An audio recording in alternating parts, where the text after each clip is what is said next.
Hola, ¿cómo están? Bienvenidos a la clase número 2. Esta es la continuación de la clase 1, es parte de la primera unidad y es más cortita que la anterior. Vamos a repasar igual algunos conceptos que vimos en la clase pasada y ahora vamos a incorporar lo siguiente. Recuerden que yo también hoy día les voy a subir una tarea que van a tener plazo más o menos una semana para realizarla. ¿Ya? Esta tarea no es con nota, pero sí van a tener que hacerlo a través de la plataforma Google Classroom. ¿Ya? Así que cualquier consulta, pregunta, si tienen algún problema para descargar la clase o algún problema puntual de que no se escucha o tienen un problema, contáctense con Vladimir. Vladimir es el encargado de tecnología, por decirlo así, del instituto.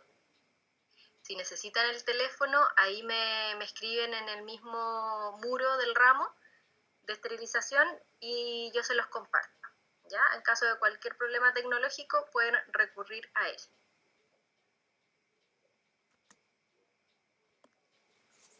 Entonces, a modo de resumen de la clase pasada, ¿qué es lo que vimos? Un tópico importante de la clase fue la importancia de la microbiología, ¿cierto? Cómo nos ayudaba no solamente en la industria, en la agricultura, ¿ya? Sino que tenía distintos niveles de estudio que nos aportaban a comprender los fenómenos de la naturaleza.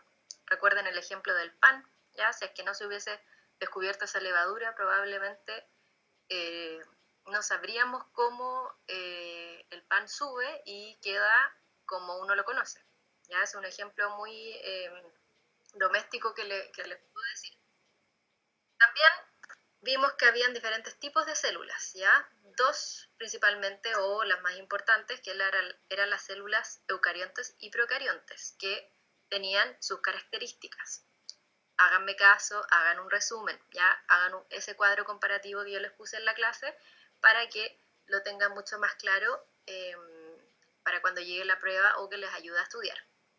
También vimos que había microorganismos patógenos, ¿ya? O vamos a verlos más en esta clase en detalle qué es un patógeno en sí, pero estudiamos una de las clases de los microorganismos más importantes que nos generan enfermedad. Recuerden que habían distintas familias.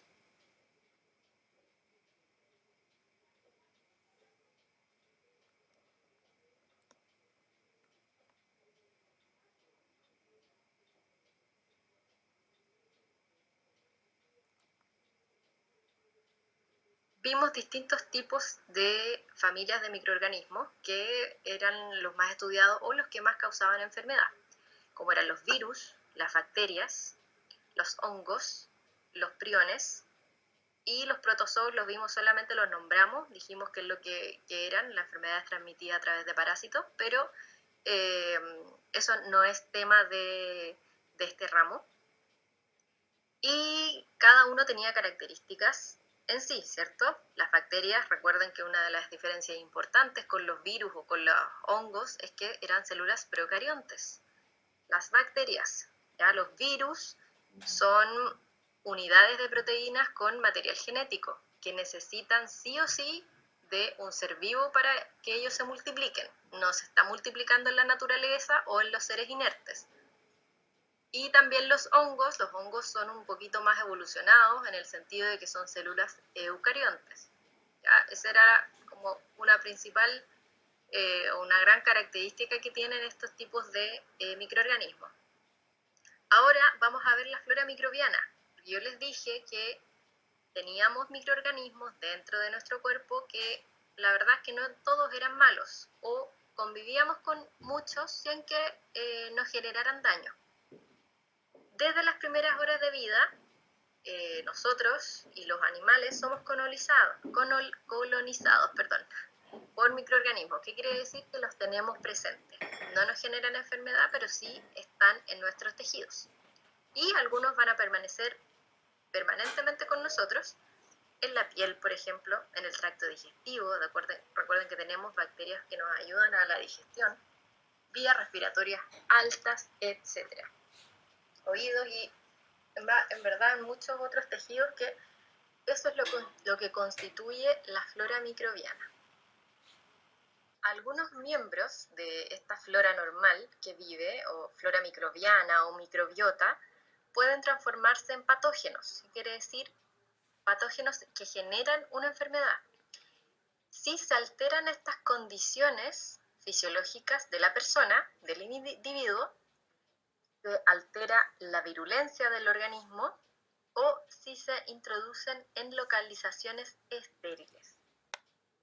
Recordemos que nuestro cuerpo, por ejemplo la piel, nosotros tenemos bacterias, tenemos presencia de microorganismos que viven en la piel y no nos generan ningún problema.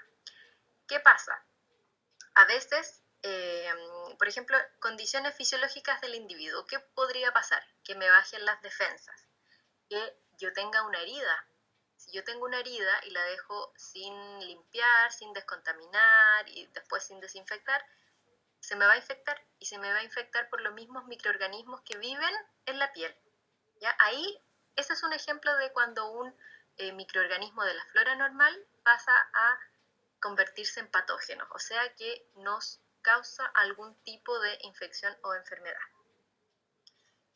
Otra característica de la flora normal es que nos ayuda a impedir la colonización por otro tipo de microorganismos patógenos y producen también algunos nutrientes esenciales para el organismo, como es la flora del intestino. ¿Ya? Recuerden que los probióticos o prebióticos son pequeños microorganismos que nos ayudan a la digestión. ¿Ya? Eso es parte de nuestra digestión y para que nosotros podamos funcionar bien. ¿Ya? Sin esos microorganismos, la gente, por ejemplo, que tiene enfermedad celíaca o tiene problemas de alteración de absorción en el intestino, no pueden llevar a cabo la nutrición completa, ¿ya? Porque les falta estos microorganismos que nos ayudan a desarrollar todas las funciones.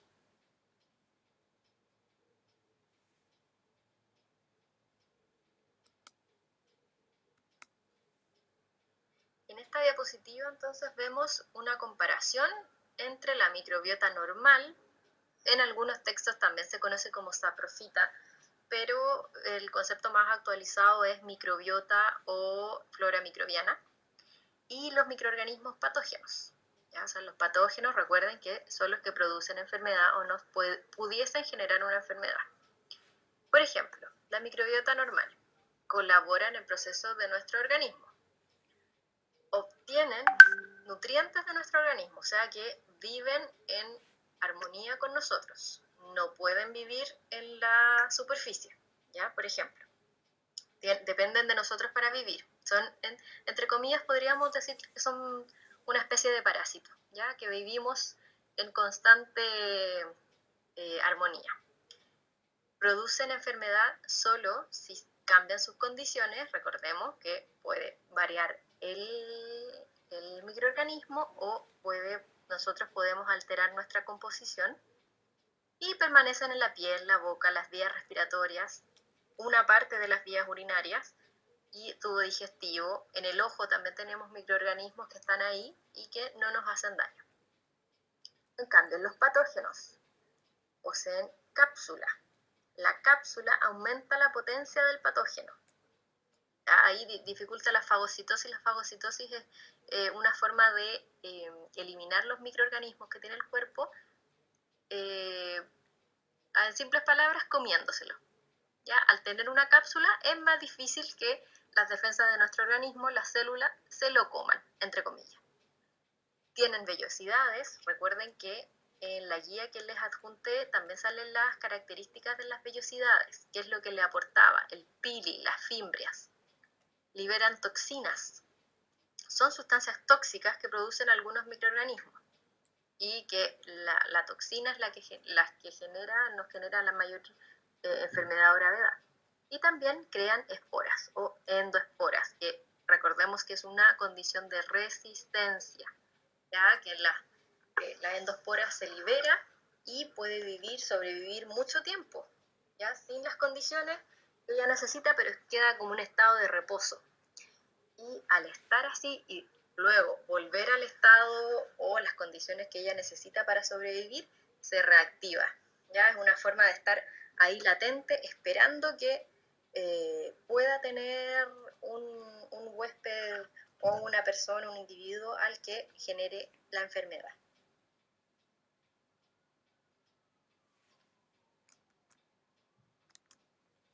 Acá tenemos una foto, un esquema donde se puede localizar la microbiota normal.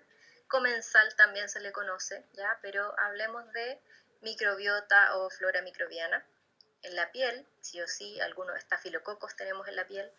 Tracto respiratorio alto, ya ustedes yo sé que lo van a ver después más detalladamente en anatomía, pero el tracto respiratorio alto comprende la nariz, la orofaringe, hasta la garganta, hasta por ahí, ¿ya? Luego tráquea, bronquios, pulmones, por supuesto que no, eso es vía respiratoria baja, ahí no tenemos ningún microorganismo, solamente arriba, la vía respiratoria alta es la que presenta microbiota. También en el tracto digestivo, cavidad oral, ya en la boca, tenemos muchas bacterias en la boca, intestino también, intestino grueso, tracto urogenital acá. La uretra, recordemos que la uretra masculina es más larga que la femenina, y en la parte distal, o sea, en la parte más lejana al cuerpo, podemos tener microorganismos, ya también en la vagina, pero la parte ya más cerca a la vejiga, ahí no, eso es una cavidad estéril, ¿ya? Solamente la parte distal de la uretra, femenina o masculina, posee microbiota, ¿ya? La parte que está cercana a la vejiga no tiene ningún microorganismo. De hecho, cuando se producen las infecciones urinarias es porque el típico microorganismo que tenemos en el intestino, la Escherichia coli, asciende y llega hasta la vagina, o sea, perdón, hasta la vejiga, ¿ya? En la uretra solamente en la parte distal es donde está más contaminada, ¿ya? Pregunta de prueba, ojo.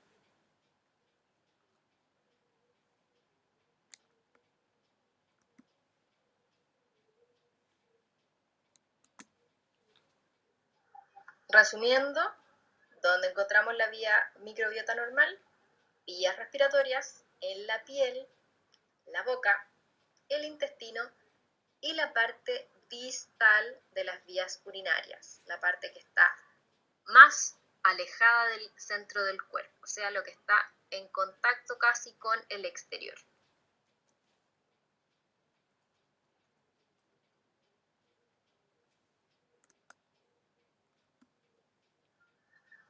Nuevamente, para que quede bien claro, cómo un microorganismo saprofito o parte de la microbiota se transforma en patógeno cuando cambia de un huésped a otro. Por ejemplo, si yo le toso a una persona encima, no solo tenemos un aproximado de los mismos microorganismos, pero evidentemente yo no soy igual a la otra persona, por lo tanto, si la otra persona está un poco con las defensas bajas y yo le toso, obviamente que le va a afectar, ya le toso encima.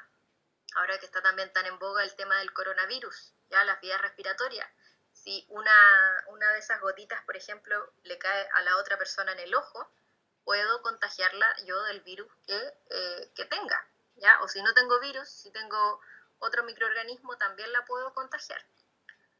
Cuando este microorganismo cambia de hábitat en el mismo huésped es el individuo, es la persona que tiene este microorganismo.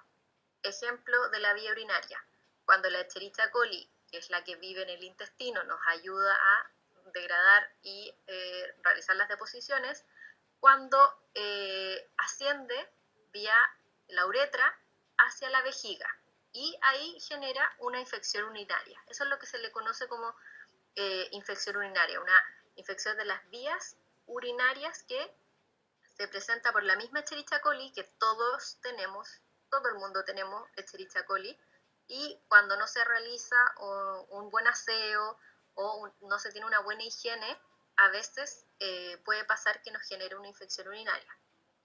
Y también la tercera es cuando al huésped, o sea, al individuo, le bajan las defensas. Ejemplo, cáncer, ya cuando están sometidos a inmunoterapias, o el VIH, SIDA, cuando ya está en la etapa de SIDA, es porque las defensas que tienen son ineficientes como para defenderlos de cualquier tipo de enfermedad. ¿Ya?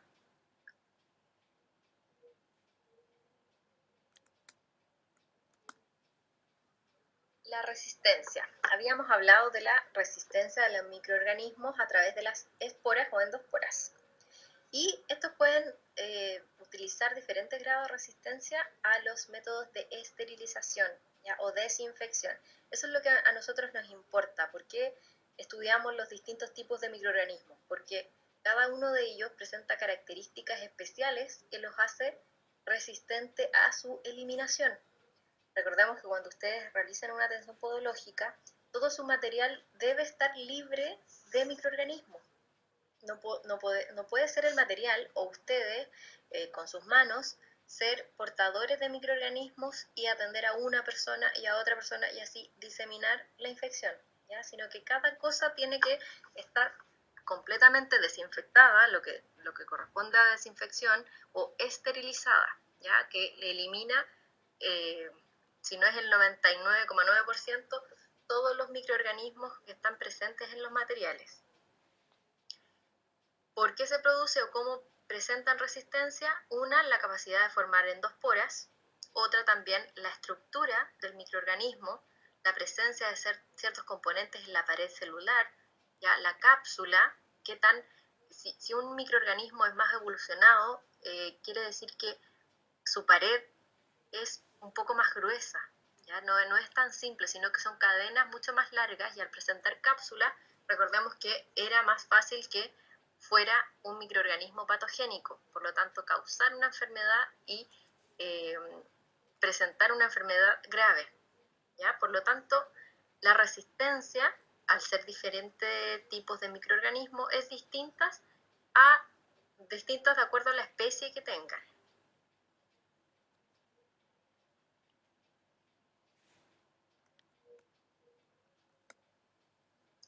En una escala de mayor resistencia hacia la menor resistencia encontramos los priones. Ya, los priones, recordamos que generaban enfermedades muy graves que afectaban el sistema nervioso central y son los más difíciles de eliminar, ¿ya? Pero en ambientes ambulatorios es difícil encontrar priones. Eso generalmente es para el ambiente intrahospitalario. Luego siguen las esporas bacterianas, miren qué importante. Después vienen las micobacterias, que es un tipo de bacteria también un poco más evolucionada. Luego vienen las esporas de hongos, los hongos y las bacterias que no presentan esporas, ¿ya? Entonces, de mayor resistencia a menor resistencia van los priones, esporas, micobacterias, hongos y esporas de hongos y luego las bacterias.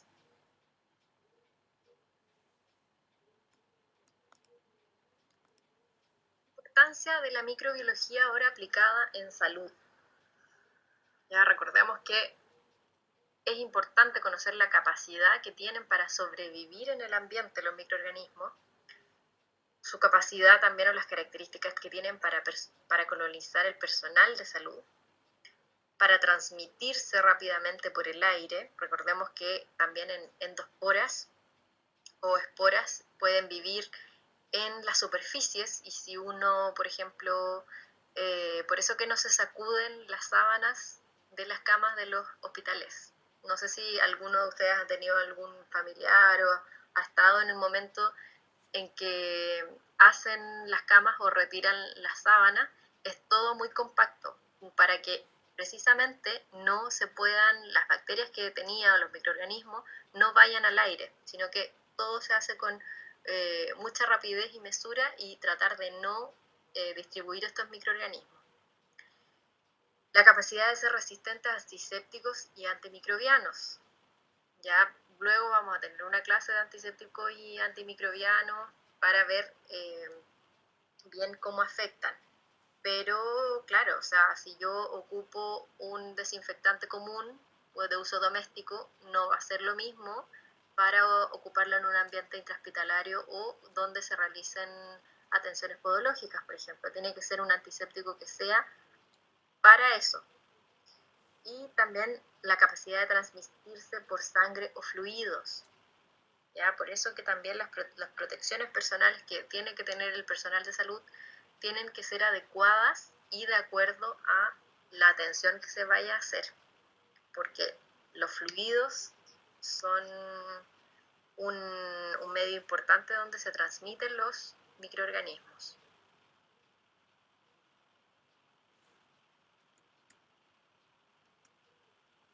Acá hay una tabla que muestra los microorganismos que más se encuentran, los que son más conocidos, o también los que son más prevalentes. Ya lo que vamos a estar siempre escuchando que hay enfermedades, por ejemplo, por el estreptococo, estafilococo, el aereus, rotavirus, adenovirus, influenza, ahora que viene el invierno, los hongos, las cándidas, el mucor, aspergillus y algunos parásitos que son la Giardia lamblia, toxoplasma, Trypanosoma cruzi, que es el del Chagas.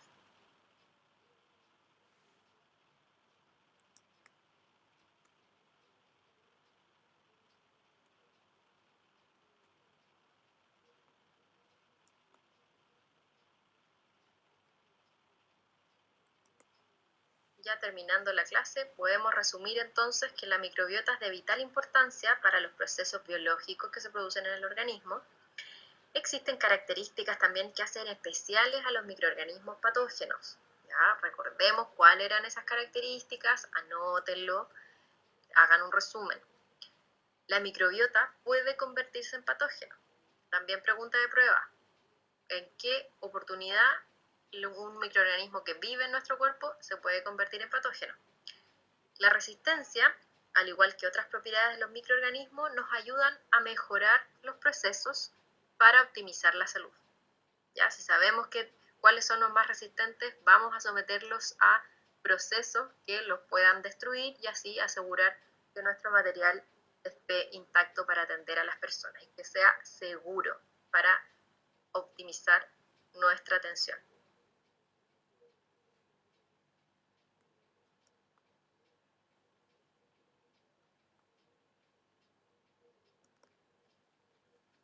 ¿Se sienten como ese bebé que está ahí llorando? ¿Están identificados? No se preocupen. Con estudio, recuerden ser metódicos, ser ordenados, hagan resúmenes, hagan cuadros, hagan mapas conceptuales, lo que les ayude para poder estudiar, ya un poquitito todos los días, o si les gusta estudiar de noche, de día, háganse ustedes en el horario, ya es súper importante que sean constantes y así les va a ir súper bien. Cualquier cosa me escriben a través de la plataforma y ahora les voy a subir la actividad que van a tener una semana para realizarla. Recuerden que es sin nota. Adiós.